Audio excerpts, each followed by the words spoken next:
Today, just an hour ago or so, we,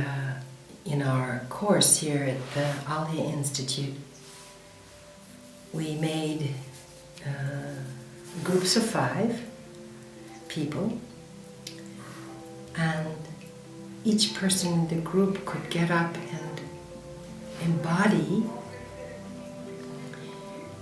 a place in their work life or their life where they felt stuck. Like, what does it look like? What does it feel like?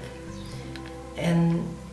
they could also ask other people to be in their stuck, like to hold them back or hold them down or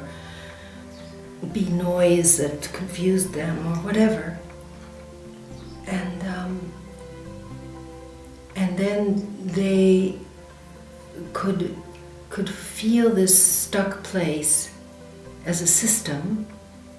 the 5 people contributing to the stuck, and then they could listen into that and really feel what it felt like to be in that restricted situation. And they would feel into it with so much care and attention that their stuck system would start to move, and it starts to shift, and it starts to change into something that is more possible, more open, more healthy. And it was so beautiful to see people really owning their stuck place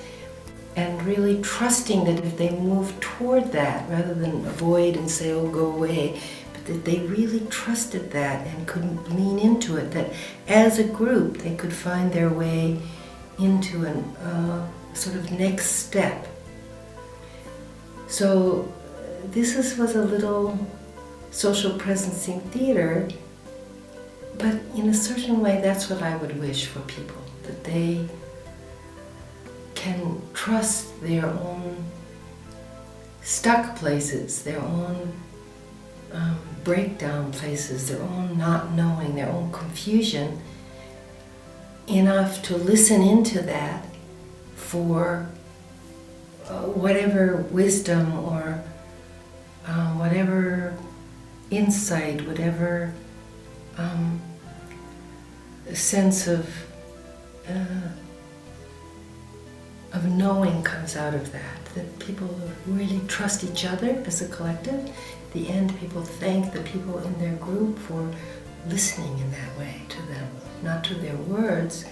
but just how they experience this sensing of a social field. And I think some people do that naturally,